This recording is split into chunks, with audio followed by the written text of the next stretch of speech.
Fundamental experts जो हैं उनके ट्रेडिंग आइडियाज क्या हैं, आज के लिए कौन से स्टॉक्स हैं उनके रेडार पर, ये जान लेते हैं।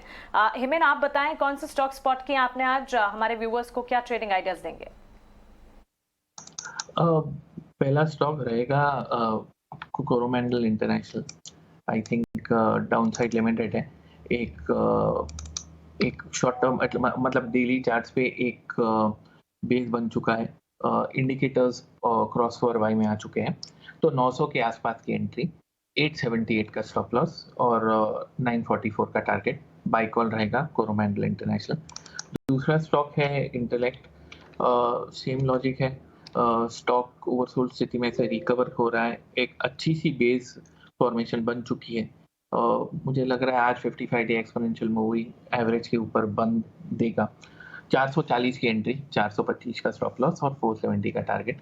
दोनों बाय कॉल है, कोरोमंडल इंटरनेशनल और इंटेलेक्ट। ये तो कोरोमंडल और इंटेलेक्ट डिजाइन, ये आपकी दो बाय रिकमेंडेशन रहेगी। मिड कैप और स्मॉल कैप स्पेस में भी काफी एक्शन है और वहां से आपने ये पिक्स लिए हैं।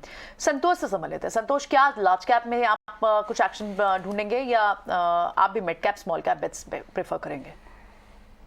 मेरे दो बाई कॉल्स है, एक लार्ज कैप से एक मिड कैप से है। मिड कैप में मेरा स्टॉक है एक्शन कंस्ट्रक्शन इक्विपमेंट। ये मेरा हमेशा से टॉप पिक रहा है। इसका टेक्निकल स्ट्रक्चर भी देखे तो इसमें diagonal inverse head and shoulder का ब्रेकआउट आया है। स्टॉक अपने ऑल टाइम हाई के आसपास ट्रेड कर रहा है और कैपिटल गुड्स और इंफ्रा का परफेक्ट प्ले है, तो मुझे लगता है यहाँ पे और मोमेंटम बनता दिखेगा। 385 के मुझे इमीडिएट टारगेट नजर आते हैं एंड 346 का स्टॉप लॉस रहेगा। दूसरा स्टॉक है TCS. Over the night Nasdaq में हमको अच्छी रैली देखने को मिली। टीसीएस ब्रेकआउट की तैयारी में है, एक ब्रेकआउट की तैयारी में था और थोड़ा सा पुल बैक आया और इसने अपने 10 डे मूविंग एवरेज पे सपोर्ट लिया और फिर से बाउंस बैक दिखा रहा है। तो मुझे लगता है यहाँ पे आज शायद ब्रेकआउट आ सकता है और स्टॉक तेजी दिखा सकता है। यहाँ पे 3325 का टारगेट लेवल रहेगा और 3450 रुपए का स्टॉप लॉस रहेगा। ये राय इस वक्त इनफैक्ट इस एक्शन कंस्ट्रक्शंस और साथ ही आईटी सेक्टर से टीसीएस दो स्टॉक संतोष के रेडार पर। लेकिन हमारे साथ हमारे फंडामेंटल एक्सपर्ट पार्थिव शाह भी जुड़ गए हैं। गुड मॉर्निंग पार्थिव, स्वागत है आपका 18 नाउ स्वदेश पर। बाजार में आज एक बड़ा दिन, इकोनॉमिक इंडिकेटिव एक्शन और क्रेडिट पॉलिसी से ठीक पहले इस वक्त इंडिकेशंस ग्लोबल सेंटिमेंट से काफी पॉजिटिव नजर आ रहे हैं भारतीय बाजार के लिए। लेकिन दो चीजें, एक तो हीरो मोटोकॉर्प अनुमान से बेहतर नंबर्स आते हुए दिखे हैं और साथ ही मारुति सुजुकी की पेरेंट कंपनी ने भी अपनी पोस्ट अर्निंग रिलीज की है और उसमें उन्होंने कहा है कि भारतीय बाजार पर उनका कन्विक्शन ज्यादा है। इस वक्त ऑटो सेक्टर की चाल को आप कैसे देखते हैं पार्थिव? Good morning.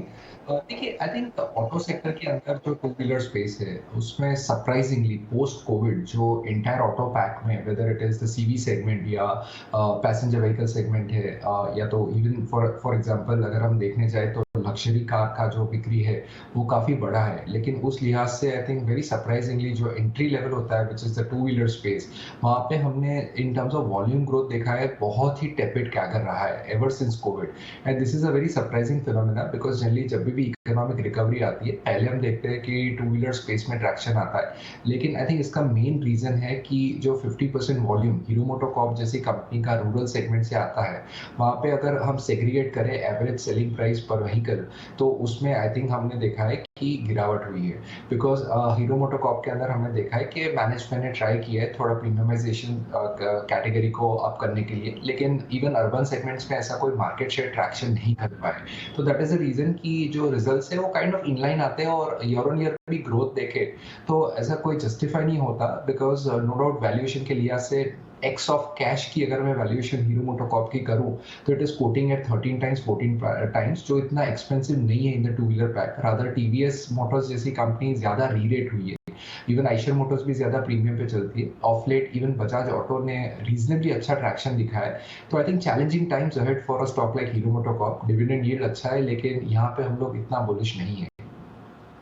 ओके, ऑलराइट, ठीक है। तो ये हीरो मोटोकॉर्प पर आप इतना बुलिश नहीं रख रहे हैं, ठीक है। प्रीमियमाइजेशन का ट्रेंड था और अब रूरल डिमांड पिकअप होती है। दिसंबर सेल्स में हालांकि ये नहीं दिखे थे, लेकिन अब जो नंबर्स आए हैं उनके उसमें ओवरऑल क्वार्टर में जरूर दिख